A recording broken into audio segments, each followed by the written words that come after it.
I would like to thank Dr. Kumar for his kind introduction.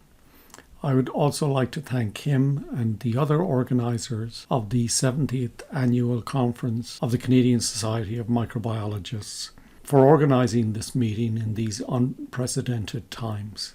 I'm extremely grateful to receive the CSM Murray Award for Career Achievement, and I was fortunate to meet Dr. Murray in the early 1990s when I gave a seminar at Western Ontario University in London. I've also met many of the holders of the Murray Award over the past 30 years or so, and I feel very honoured to receive this award. I want to thank individuals who nominated me for this award. They include Dr. Michael Hines of the University of Calgary, Trevor Charles of the University of Waterloo, Ivan Oresnik of the University of Manitoba, and George DiCenzo of Queen's University. This award is for career achievement, and certainly my career achievements are due to the scientific achievements and successes of the many students and postdocs that have fortunately worked in my lab. I wish to acknowledge also the whole field of nitrogen fixation research, which is very inclusive. There are worldwide meetings, North American and European meetings, and these have fostered many collaborations and friendships that have enriched my life and have made working in this research area particularly rewarding. And I'm sure many of you would feel similarly about your own research areas. So nitrogen fixation refers to the process where N2 gas is reduced to ammonia or ammonium. And in microorganisms, the bacteria and archaea, this is catalyzed by the nitrogenase enzyme, which requires high amounts of ATP and reductant for that process. It occurs in both free-living cells and in some organisms in symbiosis with other eukaryotic organisms and other organisms, and in the case of this talk today, in symbiosis in root nodules. Now, the chemical nitrogen fixation process, referred to as Haber-Bosch after the two scientists that developed this process, refers to the combination of hydrogen and nitrogen under high temperatures and high pressures in the presence of a catalyst to produce ammonia. And this generates up to 500 million tons of ammonia fertilizer per year. And in this graph I show the world population from 1750 to 2150, or projected to 2150. And we see that in the early 1900s, the population was about 1.6 billion, and that reached 6 billion by 2000. And we're now at 2020, or 21, where the population is about 7.8 billion.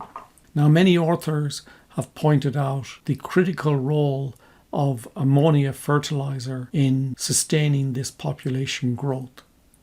So, for example, in one paper, it's mentioned that it sustains 40% of the population. So without the application of nitrogen fertilizer in agriculture, we would not be able to attain the high crop yields that are, of course, essential to feed this world population. Unfortunately, however, the application of nitrogen fertilizer has negative consequences in that about 50% of the nitrogen fertilizers is lost to the surrounding environment. And that results in huge pollution issues and eutrophication. In addition, the nitrogen is oxidized to nitrous oxide forms, which are potent greenhouse gases, and hence it exacerbates climate change. In the European Union, nitrogen pollution costs are estimated to be 70 to 320 billion euros per year. Another negative consequence of ammonia production is that it utilizes huge amounts of energy. Up to 1% of the world's energy supply is used in a fertilizer production. In addition, it contributes significantly to global carbon emissions, and I've seen figures of 1.5% of the total global CO2 emissions are due to CO2 coming off in ammonia fertilizer production. There's lots of incentives to attempt to reduce the use of chemical fertilizers through the application of biological nitrogen fixation, for example. Or in today's lecture, I want to talk about the minimal symbiotic genome of Sinorhizobium meliloti, the bacteria that induces root nodule formation on a leguminous plant, alfalfa. And one of the first triggers in this process is the release of luteolin or a flavone by the roots of alfalfa. And this is sensed by the bacteria, and particularly the NOD-D, which is a lyse-R type transcriptional activator in the bacteria. It interacts with the flavonoid or flavone, and that induces transcription then of a series of nodulation genes that are responsible for the synthesis of a factor referred to as NOD factor. The NOD factors, depending on what bacteria it comes from, generally have a chitin-like backbone.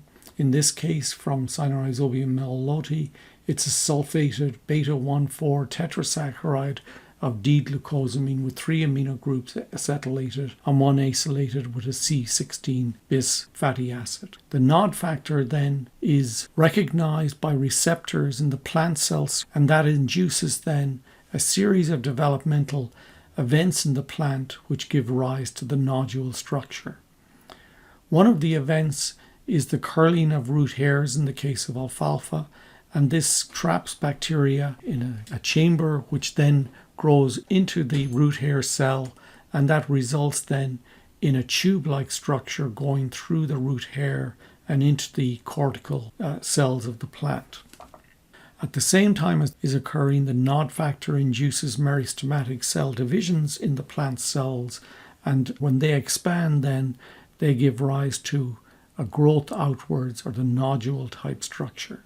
The infection thread continues to grow, and the bacteria are released from the tips of the infection threads and enter then the cytoplasm of the host plant cells where the nitrogen fixation process occurs. In this electron micrograph, which I take from an article by Bill Newcomb of many years ago, in this case we have a P infection thread. It's coming right towards you, and you see a cross section of that infection thread with the cell wall of the plant and the thread matrix and bacteria within the infection thread. And just to the left of it here, you see one of the tips of the infection thread, or a so-called unwalled droplet, where the cell wall material has dissolved away, and now the bacteria are ready to be released into the plant cell cytoplasm.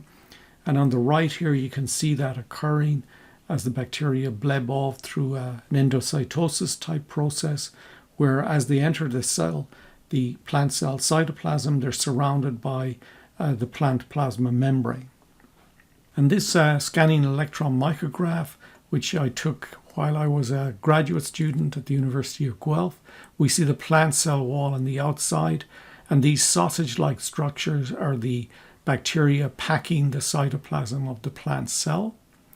And in another image here, we see a confocal micrograph of a cross-section of an alfalfa nodule, this one from Marianne Zumami, a postdoc in my lab, where you see the lots of plant cells here with vacuoles in the center, and around the outside we see the bacteria or bacteroid structures released from the infection threads and now maturing into nitrogen-fixing bacterial cells referred to as bacteroids. And in a higher electron micrograph images here on the right, you see a typical bacteroid, the plant plasma membrane surrounding that. So even though it's within the cytoplasm, in a sense, it's extracellular. So the bacteria that we study is referred to as Sinorhizobium meliloti. It's a gram-negative a-proteobacteria. It has a life as a free-living bacteria in soil and will grow in liquid media and solid agar plates, etc., as free-living bacteria. It also has another life where it forms a symbiotic association or nodules where it reduces N2 gas to ammonia. The host legume in this case is Medicago truncatula or Boral medic, and there's a lot done on the genetics of that plant.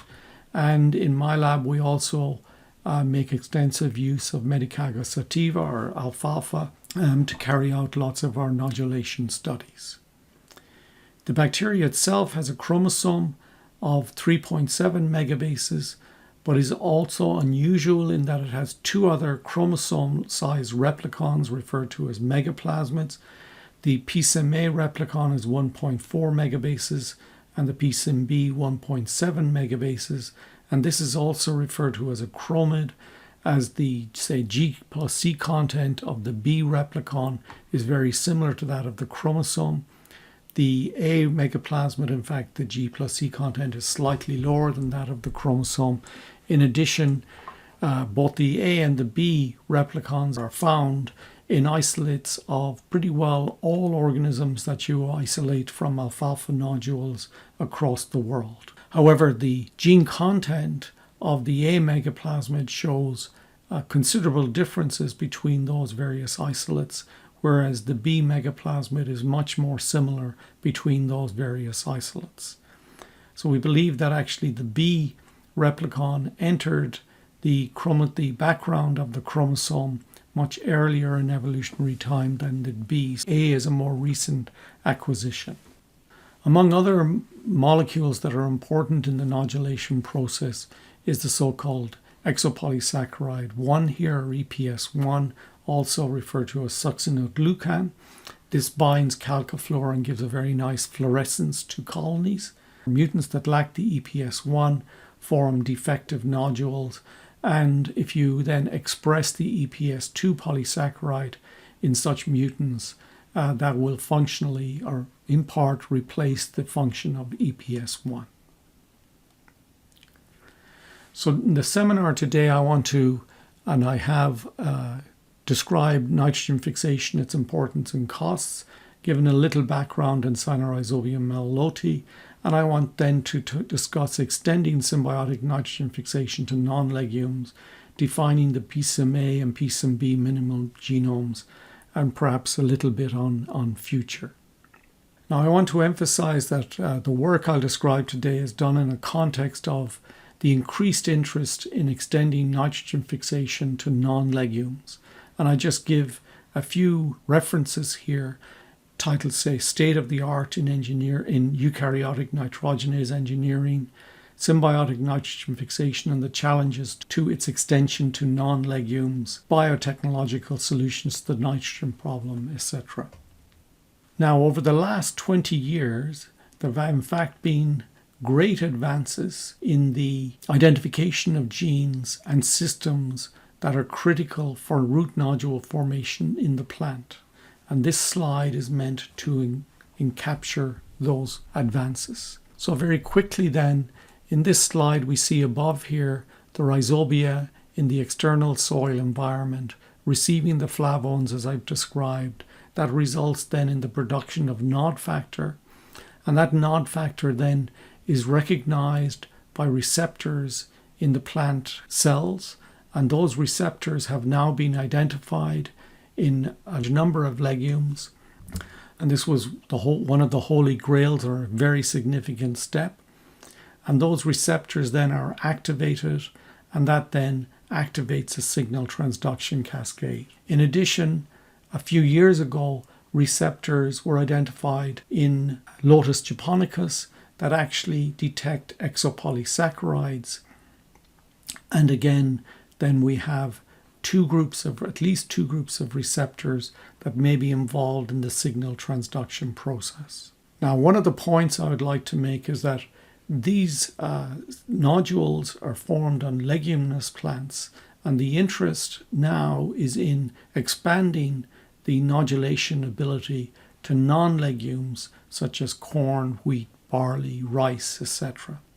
So once the symbiotic genes are identified in the plant, then researchers looked for are any such genes present in the non-legumes.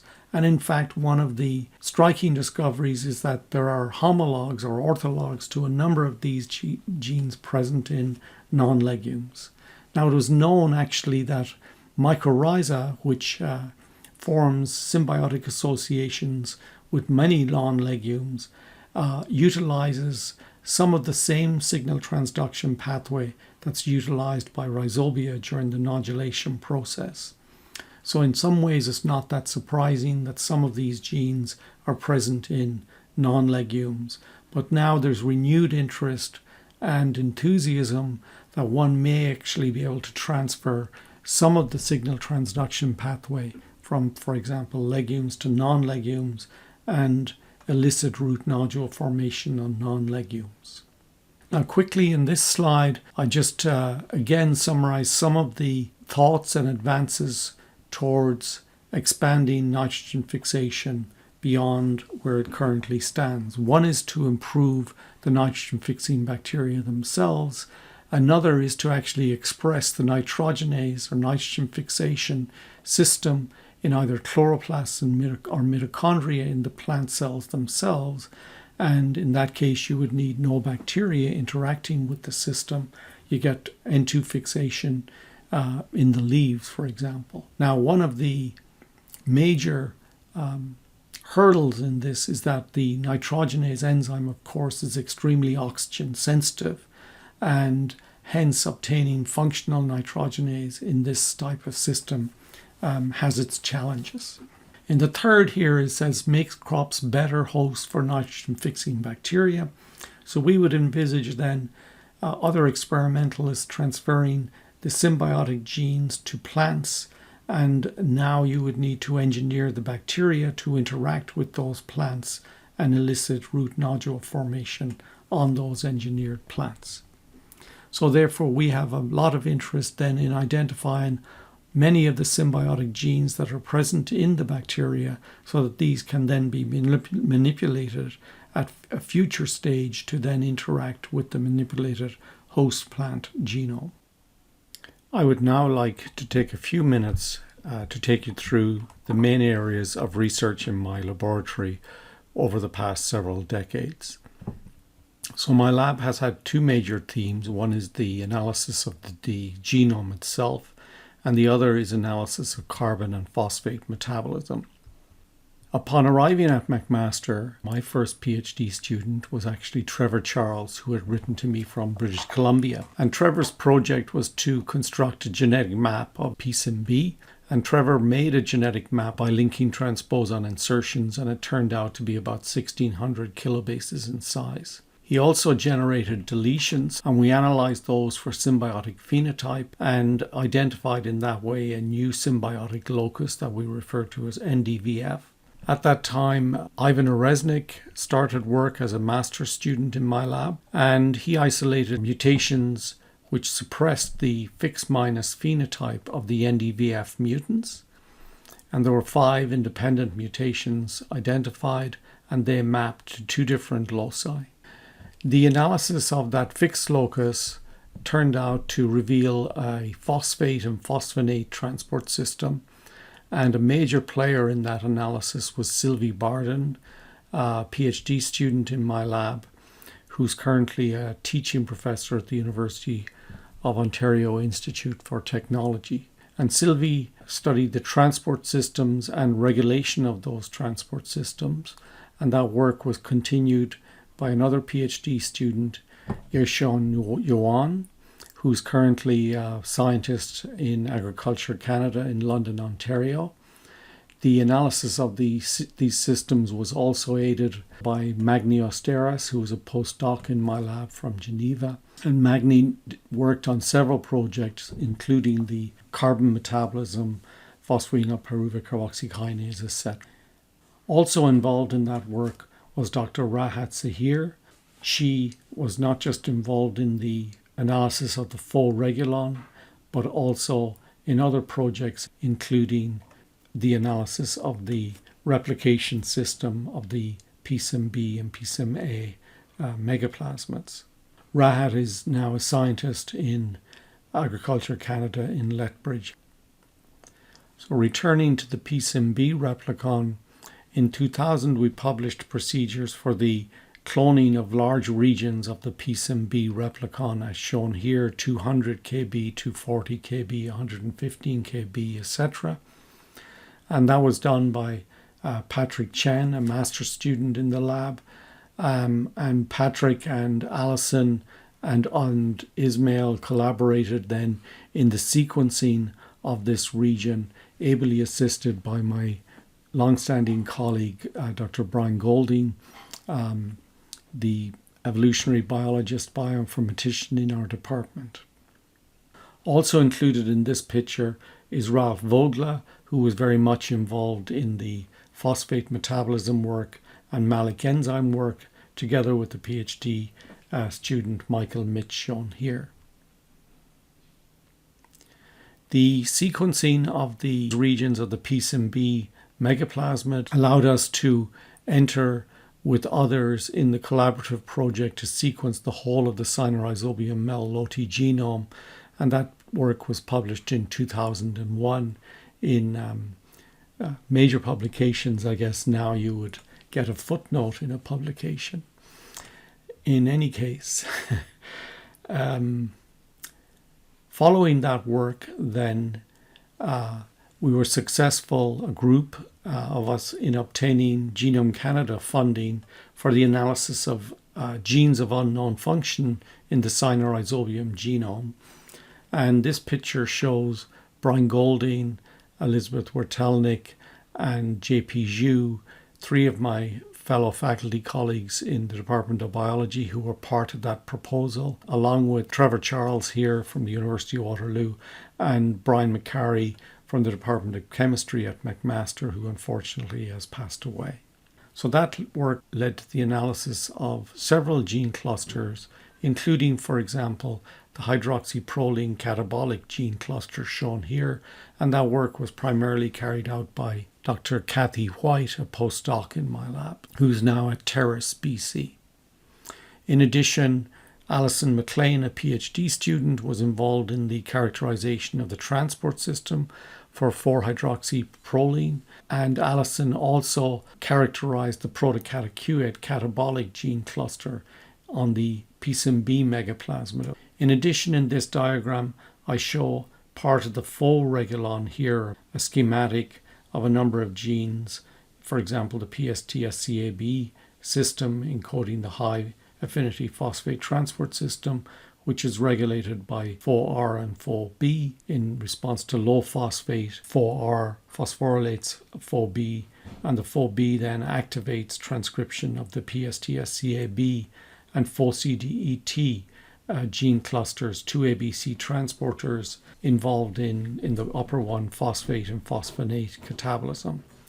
In addition, unlike in E. coli, we show that in this system, the phosphorylated form of pho-B actually turns off transcription of a system we refer to as Orphe-PIT, or the PIT transporter for inorganic phosphate. We have also performed a fairly detailed analysis of the Orphe-PIT system, and that was performed by several students, Lauren Tiller and Daniel Hui, both master students, and Dr. Rahat Zahir that I mentioned earlier.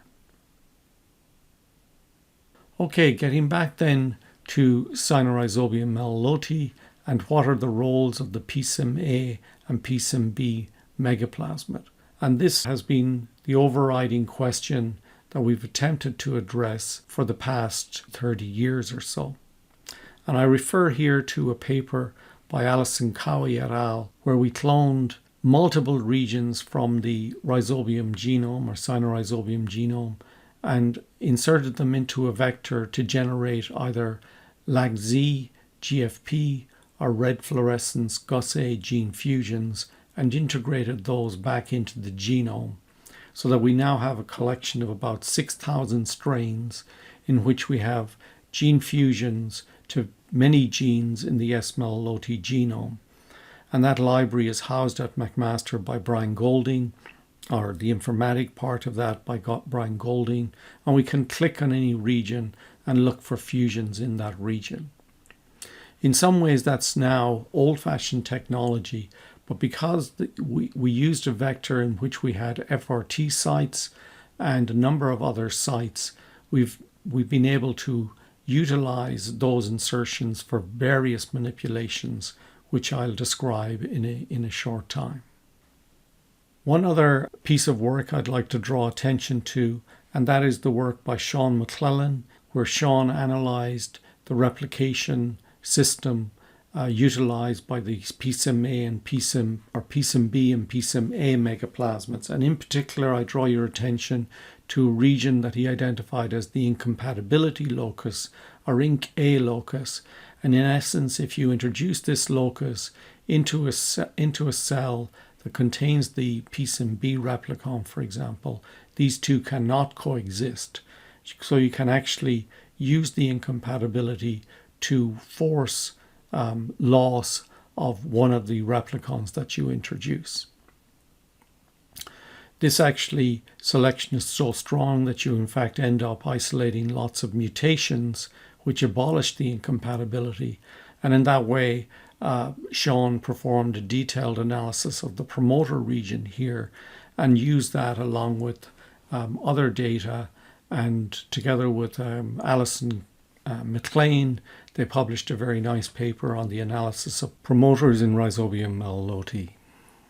So in the third part of this presentation, I wish to discuss manipulations performed to the Sinorhizobium meliloti genome.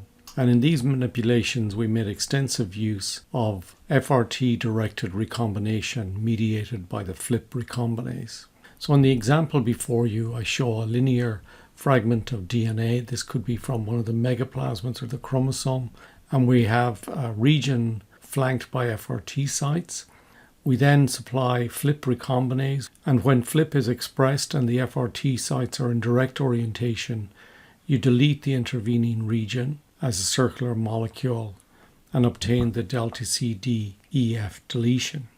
Now, if you've manipulated the insertions so that you include an origin of replication, then you can actually rescue the deleted region as a circular molecule by transferring that, for example, to E. coli. In addition, this whole process is reversible.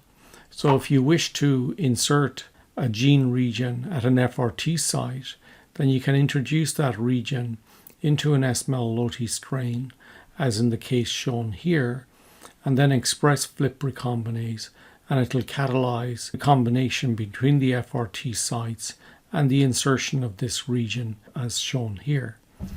And in fact, that's the methodology that we've employed to insert symbiotic regions into both the chromosome and the pSymB replicon of Sinorhizobium meliloti. Now, much of the deletion work was performed by Branka Milanovic while she performed her PhD. Those deletions were also analyzed by Alison McLean here in soil, in microcosms. In addition, a lot of the work on the symbiotic properties of the megaplasmids was performed by George DiCenzo, a PhD student, and Branka, and Maryam Zoumami, and also actually Alison. Maryam was a postdoc in my lab and still is. She's currently working with Leah Sator on phage resistance locus. So Branka constructed a series of deletions in which regions were removed from either the pSymA and pSymB megaplasmids. And you see in blue deletions that were readily recovered. There were a number of deletions, however, that were recovered only at very low efficiencies, and they're shown in orange here.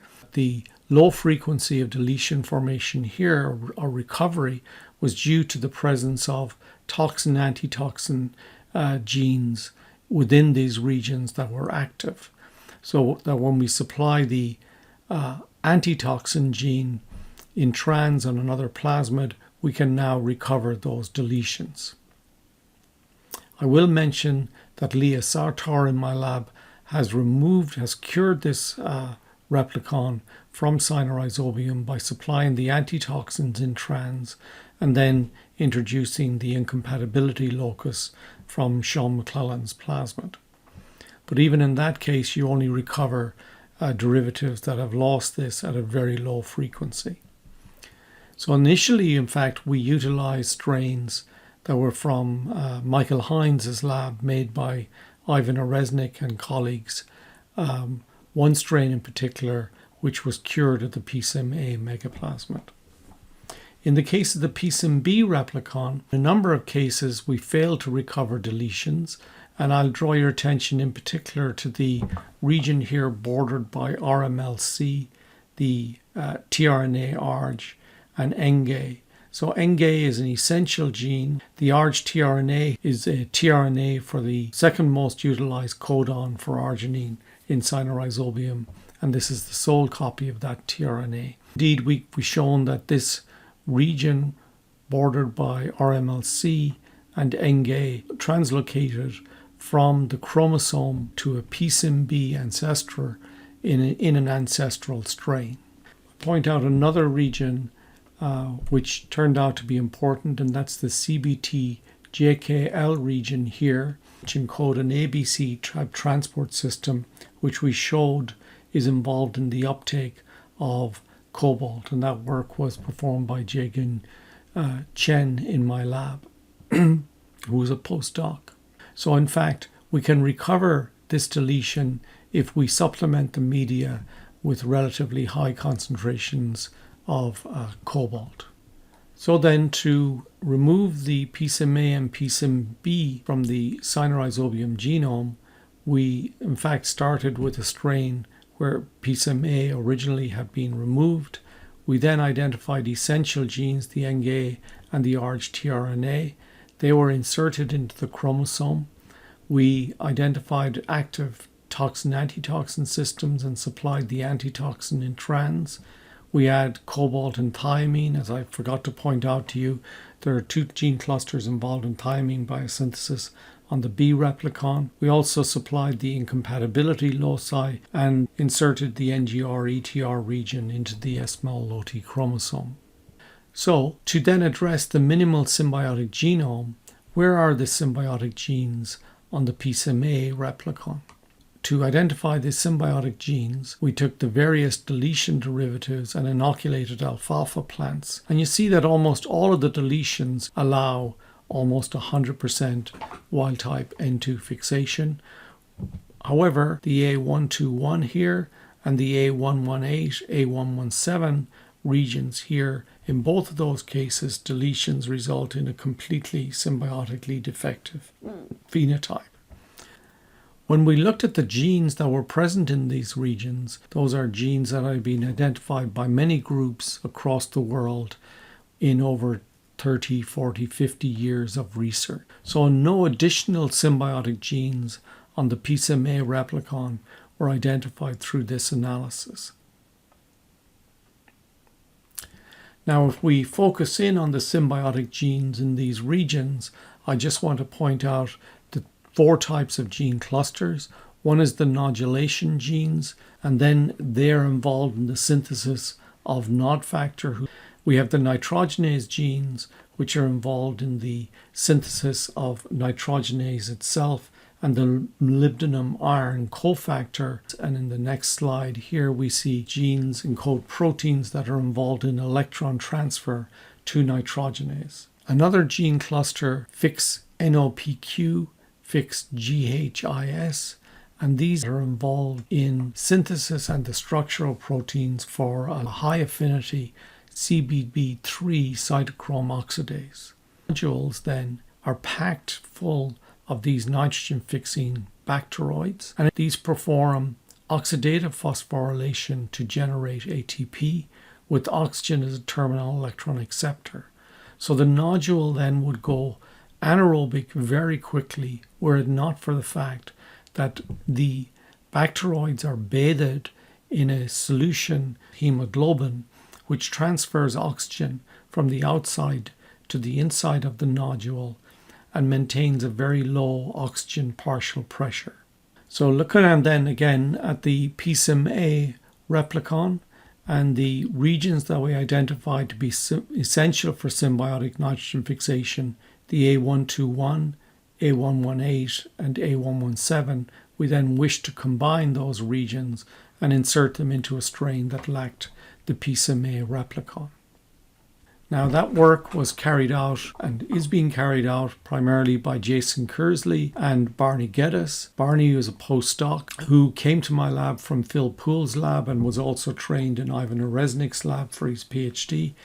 And Barney was very familiar with the symbiotic gene clusters and also was familiar with technologies in yeast assembly. So both Barney and Jason worked together with a number of other people, and I now go through some of the work that they perform. Firstly, again, we have the pSymA replicon here, the essential regions 121, 118, and 117.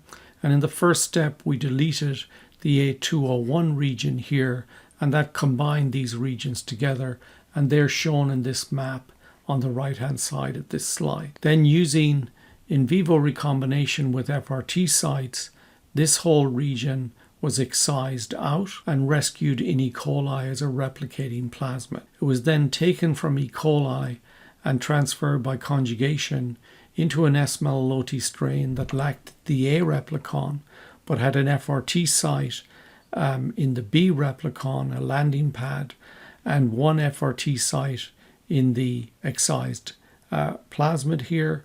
And then we obtained recombinants where the FRT sites had recombined and inserted then the pSymA symbiotic gene region into the pSymB replicon. This has actually inserted into the HYPE-RE gene cluster, the gene cluster involved in hydroxyproline catabolism that I mentioned was studied by Kathy White previously. We then tested this strain for its symbiotic properties, and this strain was referred to as pSymA 1.0. So on plants, what we found is that strains carrying the pSymA 1 were essentially similar in plant dry weight to the wild-type strain, and you can see here nice pink nodules formed by the pSymA 1.0 strain. Moreover, if you look at nodulation kinetics and nodules per plant, you see that the rate of nodule formation in both the pSym strain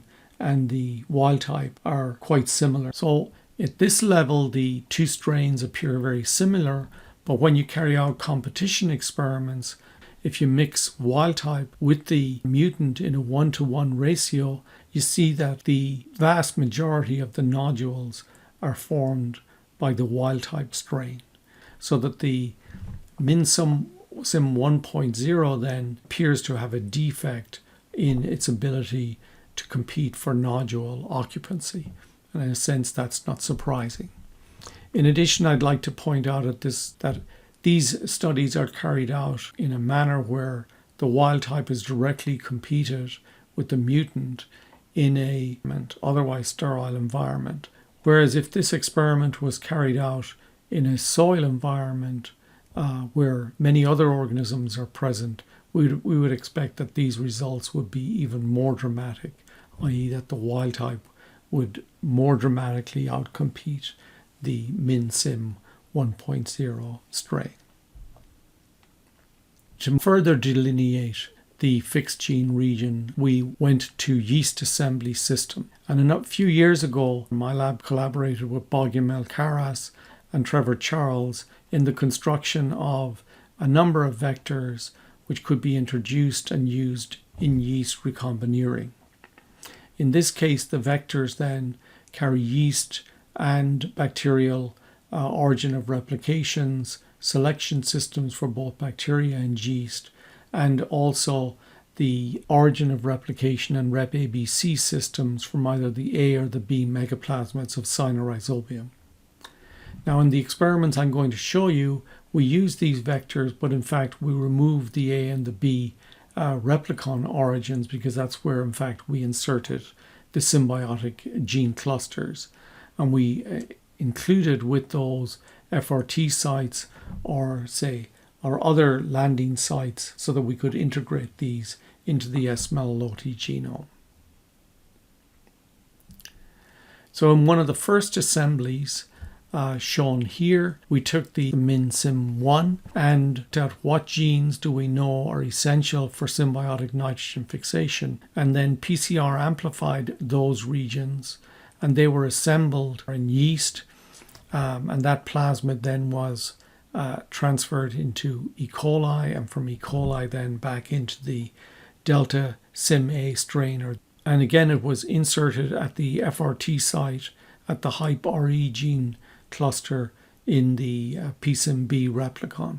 This assembly then results in the pSymA 2.0 construct, and you'll note that it does not include the fixed NOPQ P2 cluster up here, And that's because this cluster is duplicated. So we have the FixNOPQ P2 cluster here and another reiterated region FixNOPQ P1 cluster down here. Now, when we took the pSymB A2.0 and analyzed that on plants, the symbiotic phenotype is not as robust as the wild type, whereas when we add the second FixNOPQ, we now restore much of the symbiotic defect that's seen in the A2.0 cluster. So the addition then of the Fix2 region here appears to play an important role in stimulating N2 fixation. We further reduced the fixed genes in this region using a targeted approach, and the resulting strain then, again, two versions were made, A3.0 and A3.1, those two differing again by the presence of the reiterated FixNOPQ P2 region. And again, here is the shoot dry weight result. We see that wild type at 100%, the min A3.0 shows a significant decrease in dry weight, and part of that is restored in the Sym 3.1 by the inclusion of the Fix2 gene cluster here. We also took the fixed genes, Fix GHIS, NOPQ P1, and the other fixed genes and assembled those as one module here and inserted that into the pSymB replicon.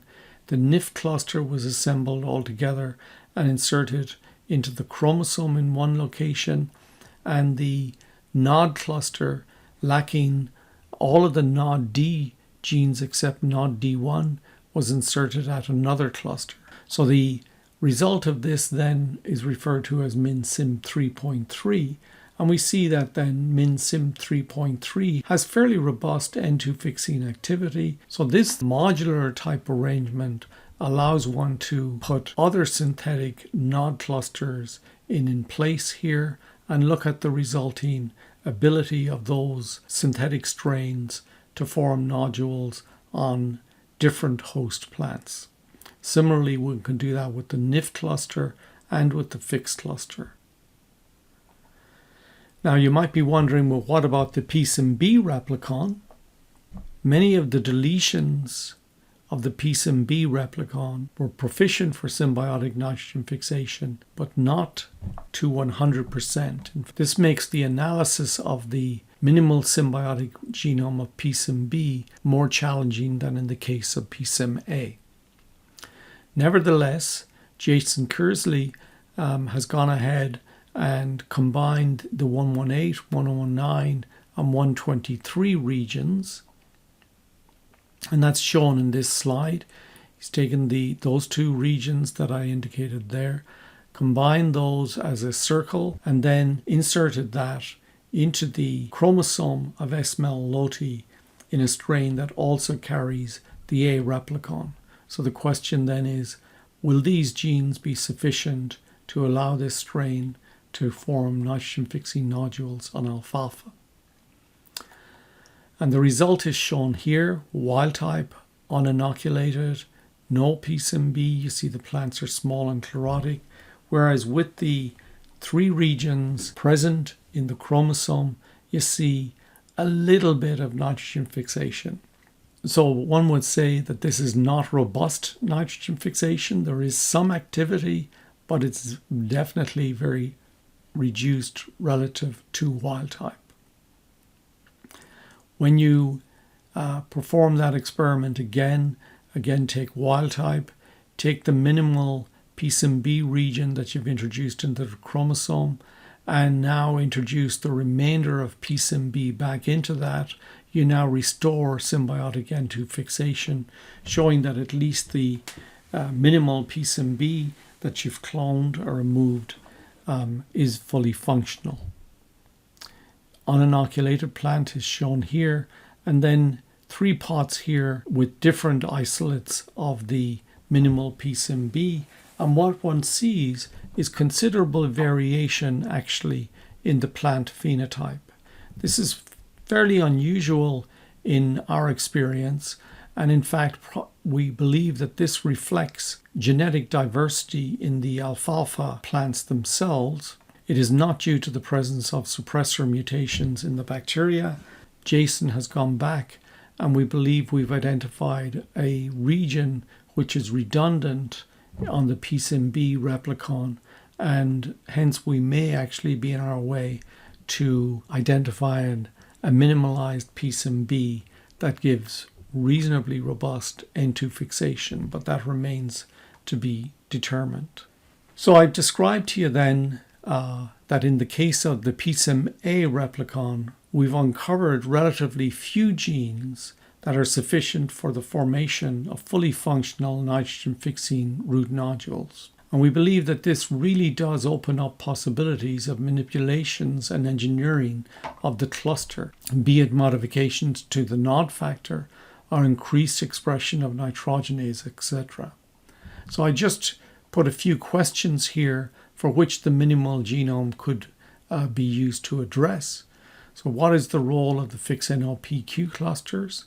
Can we further optimize the rates of N2 fixation via manipulations of the Sym genes or by adding additional genes to the minimal genome, such as uptake hydrogenases, etc., as hydrogen is one of the obligatory byproducts of the nitrogenase reaction? Can we move the modules, the fix, NIF, or nod modules into other backgrounds and obtain nitrogen-fixing nodules? So how important is the genetic background? What genes influence competition for nodule occupancy? So we have other genes on the pSymA replicon which clearly influence nodule occupancy. One can now add those back to the minimal genome and use that approach to identifying those genes. Can we specifically engineer and manipulate the host range of the bacteria through manipulations of the nod genes? Do other pSymA genes influence the plant transcription profile? So if you look at the plant transcription profile of the minimalized genome, will it be very different to that of the full intact megaplasmid? Once identified, can we assemble a suite of genes that influence symbiotic effectiveness or N2 fixation? And I know this is a particular interest of Barney. Can genes that influence bacterial survival in nodules be identified?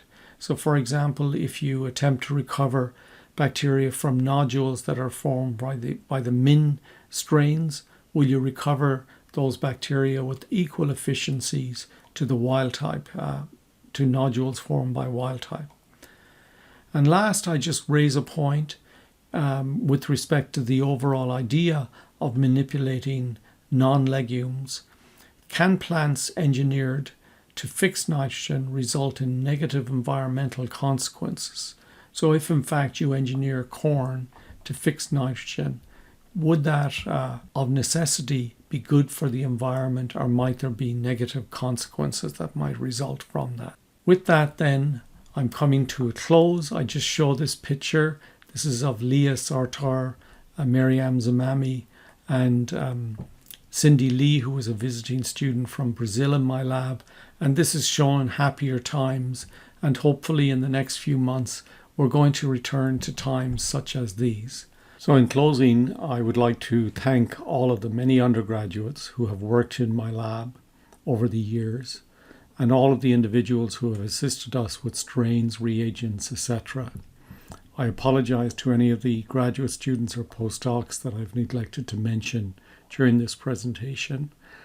My thanks also to many faculty colleagues at McMaster, especially Marie Elliott, who has served on many student committees, undergrad and graduate, and given us great advice, and similarly to J.P. Zhu and Herb Schellhorn, who've also served on a number of committees, and of course to Brian Golding and Dick Morton for their continuing collaborations and help in our work. I'll also mention Dr. Catherine Jones from Florida State University, Tallahassee, and I'd like to thank her for hosting me on 2 recent visits to her lab, where I isolated a number of phage. Those are being worked on by Leah Sartar and Miriam Zumami, and hopefully I'm also extremely grateful for funding from the National Sciences and Engineering Research Council of Canada and Genome Canada.